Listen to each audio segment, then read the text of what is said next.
Are you ready to Kaizen your life in 2025?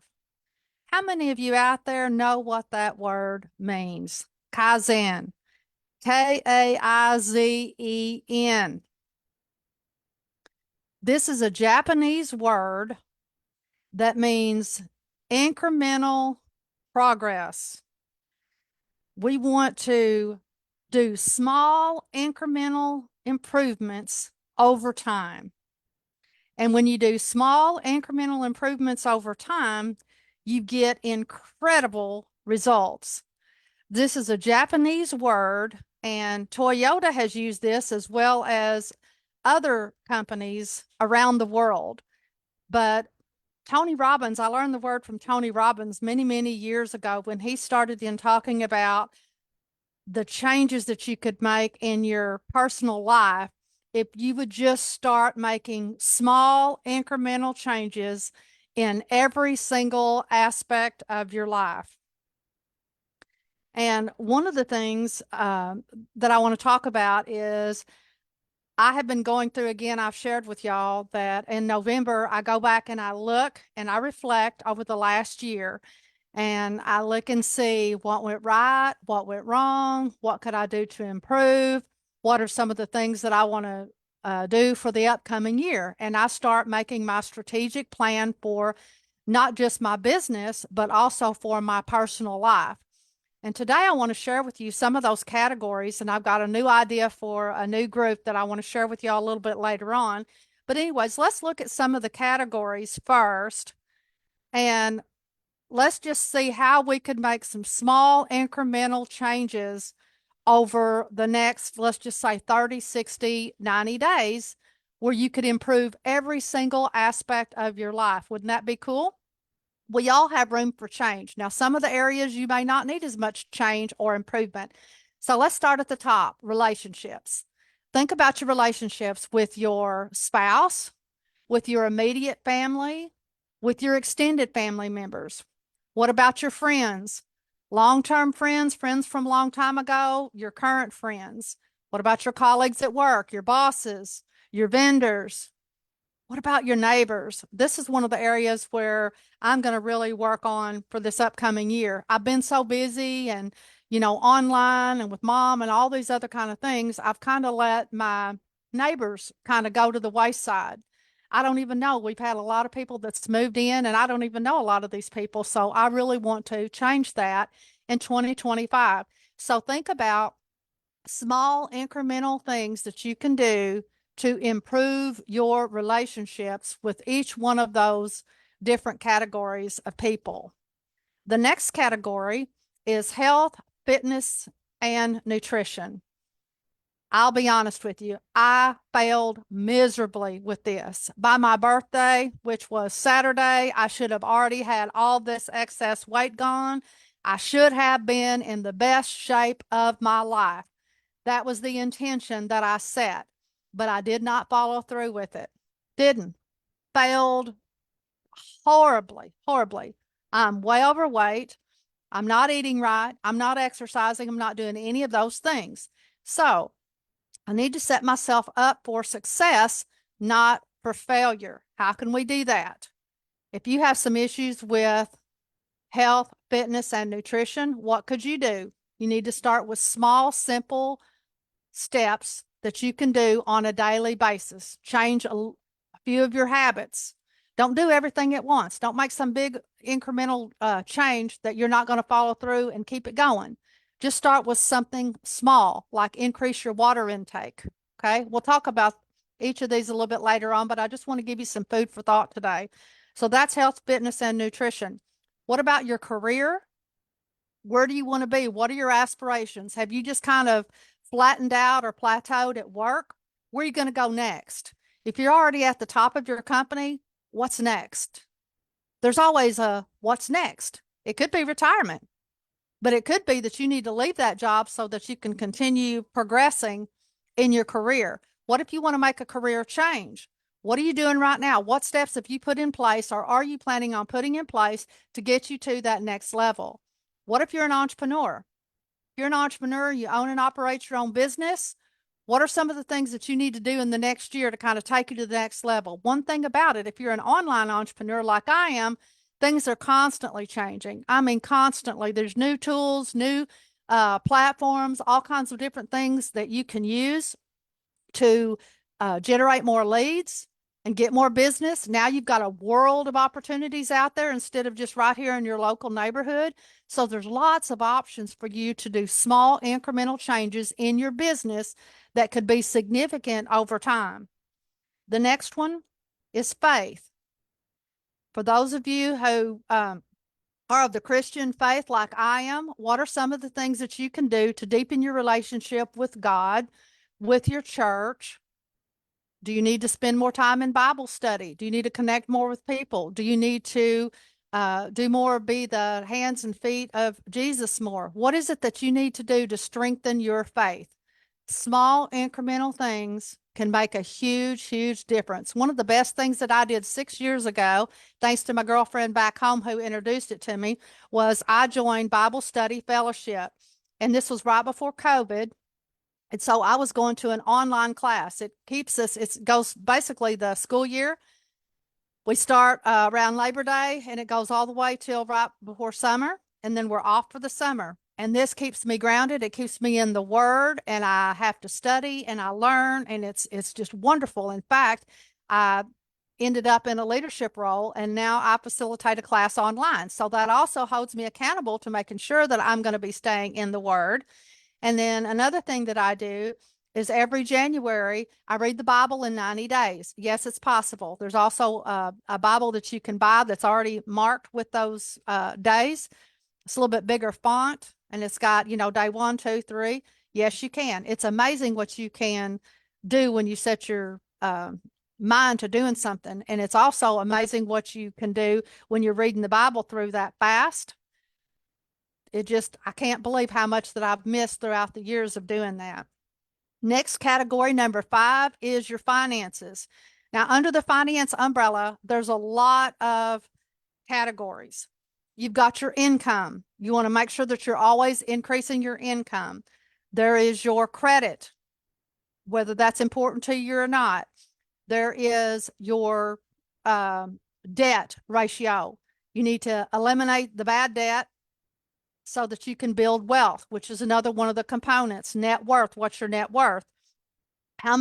What kind of assets do you want to have in the future? What's it looking like right now? You want to make sure that you're growing your asset base of those that you need to be buying more appreciating assets than depreciating assets.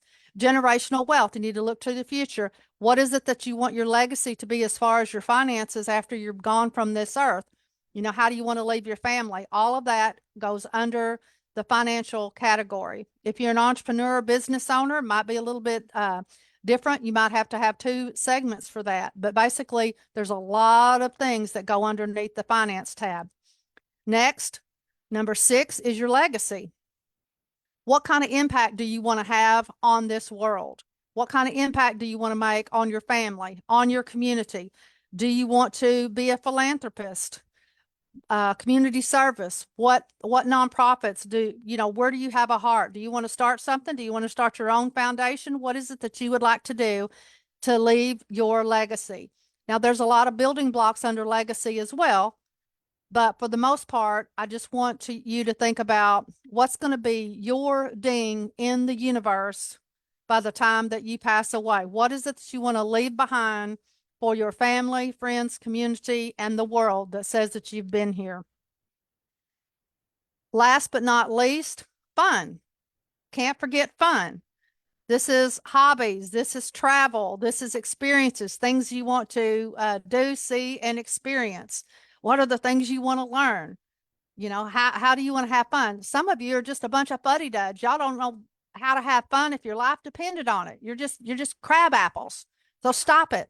I don't care how old you are. You're never too old to have fun in your life. So think about that. That needs to be a specific target. What are you going to do to have fun? What are you going to do today to have fun? What about this week, next month, whatever? Do something fun. Laugh. One of the things that they talk about is laughter is the best medicine. It's some of the things that I've read and studied. As you can see, this is a picture of a part of my library in the background. That actually is my office, and that actually is my personal development library. Now, there's one on one side that kind of is not, and that is just for general reading, but all the rest, all the way around my office, is nothing but personal development books on success, achievement, and any topic that I have an interest in so that I can become an expert. I love reading. I love YouTube, all of those different things that you can do to learn, to make myself better in some way. So here's some tips when you're starting to build. I'm going to go back just a little bit.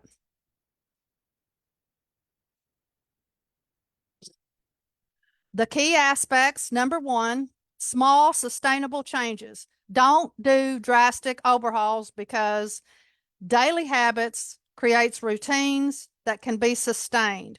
That's why New Year's, when you have New Year's resolutions, before even 2 weeks are up, you've already gotten rid of all of them. You have failed before you ever even got out of the gate.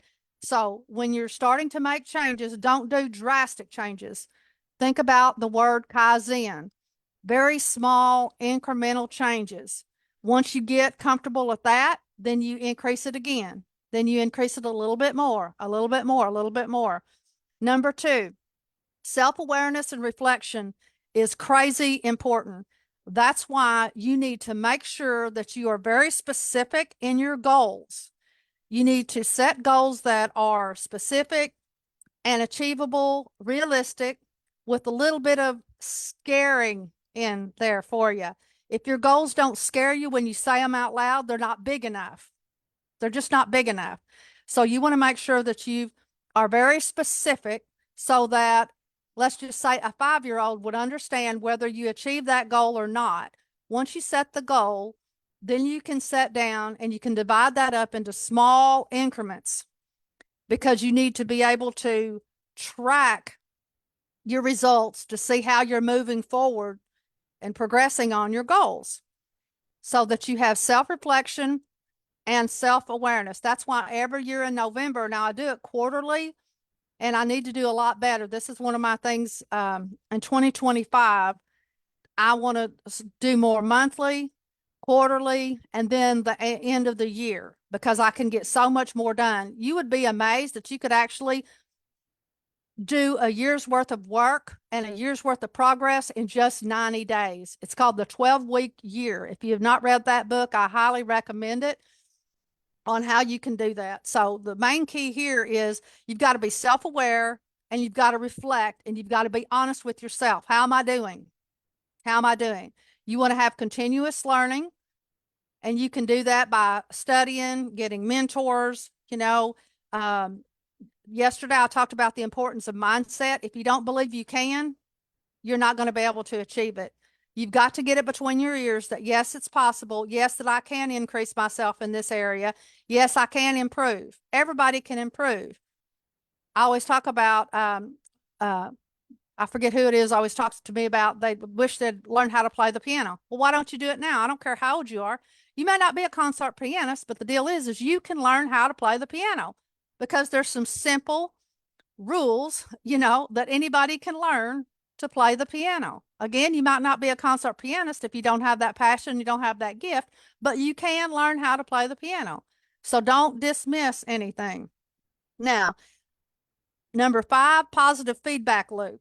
This is very important, and this is an area where when people are setting up their goals, they miss the mark sometimes because they don't set up little small wins and achievements for when they can acknowledge that the progress that they've actually made. This is really, really important. Celebrate those small wins, y'all, because the small wins end up being big wins. So celebrate and acknowledge those small wins. It's also going to help motivate you and keep you going. Now, the next category, how do I implement all of this? How do you start? Okay, you've set your goals. So what do I do now to get started? Number 1, you've got to make sure that you've ID'd any area that you want to improve on. Now, this is something that I have learned. Even though we want to improve on every single area of our life, chances are if you try and improve on everything all at once, you're not going to do very well. So I would suggest you take a couple of categories at a time each month and focus on those. This is what I'm going to do this month in these particular categories. Choose the ones that need the most work. That's what I would do first. Okay. Number 2, break down the goals into small steps, monthly, weekly, daily task. Next, track your progress. People will not respect what you do not inspect. That's one of my old bosses used to tell me that, and I love that. So you've got to have a way to track your progress. If your goal is not specific, measurable, have a time period attached to it, it's just a wish. Doesn't mean anything. Write it down, make it happen, say it out loud. You ever notice when you say something out loud, you're worried to death you're going to make sure that you achieve that because you've already told somebody, right? It's going to make you look like an idiot if you didn't, or you think it does anyways. So you got to speak it out loud. You got to track your progress. You can monitor this. There's some tools that you can use online. You can use a journal. You can use an app, whatever it is that you need to do best. I'm not trying to make this a heavy burden, but you need to make sure if you are serious about improving your life in each one of these areas that you do have a tracking mechanism and you know how you're doing. Number 4, embrace experimentation. Try different approaches. Be open to adjustments. Change your strategies. Because obviously what you've been doing probably isn't working too well, right? So the definition of insanity is keep doing the same thing over and over again and expect different results. So try a different strategy. If something doesn't work, be okay to pivot and say, you know what? Well, I tried that. Boom. Remember what Edison said? He just found umpteen ways that a light bulb doesn't work. It just got him that much closer to the win, right? All right. Last, seek feedback. This is a hard one. Ask for constructive feedback and be careful who you ask to give you feedback, especially if you've got some negative Nellies and people in your circle that are not for you. They might act like they're for you, but they're really not. They're haters, jealous, whatever the case might be. So make sure whoever it is you can trust to give you some constructive feedback. I always tell my people, everything that I tell you, I'm saying in love because I want to be around people who are doing great things with their life. And the only way that I can do that is to make sure that everybody within my sphere of influence is continuously getting better and better and better in every area of their life. I want to be around those kind of people. I want to be around ambitious people who can challenge me, inspire me, encourage me to rise higher, go further, faster. That's the kind of people that I want to be around. I want to be able to say, hey, what do you think about this idea? And Joe Blow over here is not afraid to say, you know what, Nancy, don't think so. This is why. Over here, this one might say, I think you might need to tweak this. Or I might just come in with an idea. What do y'all think about this? And they would be able to tell me the truth without fear of retribution. You don't want yes, ma'am, and yes, sir people. You just don't. You want people who can be honest with you. You want people who are smarter than you because the cream is going to rise to the top. You're just going to get better. Okay. You surround yourself with a bunch of knuckleheads. Pretty soon you're going to become one of those knuckleheads. They say that your income is a reflection of the 10 people that you spend the most time with. Check that out and see if that's not true. If you want to elevate your finances, you need to hang around with people who are doing more things with their finances. If you want to have a better marriage, quit hanging around with all the jerks who have been married 15 times and have 15 kids by 15 different daddies. You know, that's not who you need to be setting your sights on. All right. Last but not least, on your report cards for each one of these categories, I want to go through them one last time. Relationships, how you doing? Health, fitness, and nutrition. Career or your own business. Faith, finances, legacy, what kind of impact do you want to have? And fun. You need to be honest. You need to make sure that you focus on progress, not perfection. Celebrate your successes. Don't be afraid to ask for help. You need to stay flexible and adaptable when you're working on this. So now the question is, how many of you out here would really love to up your game in 2025? How would you like to make this the best year ever How would you like to be surrounded with people who are inspiring, will encourage you, and hold your feet to the fire? When you say that you want to improve all these areas of your life, they're going to make sure that you're doing what you're saying you're going to do. Is that kind of scary? What y'all think? Would that be scary? I think it'd be a pretty cool idea, especially for me, holding my feet to the fire when I say I want to improve this area. Well, hey, Nancy, what'd you do this week? What'd you do this month? What do y'all think? Y'all think that's a good idea? I'm thinking about creating a Facebook group where everybody who wants to join can come over there and we talk about how we're going to improve our lives this year. Y'all let me know what you think. Y'all have a wonderful day. It's kind of a cloudy day here in Northwest Florida. Got some rain and storms coming in. We needed the rain, it looks like, and had the first couple of days that actually felt like fall, which was pretty exciting.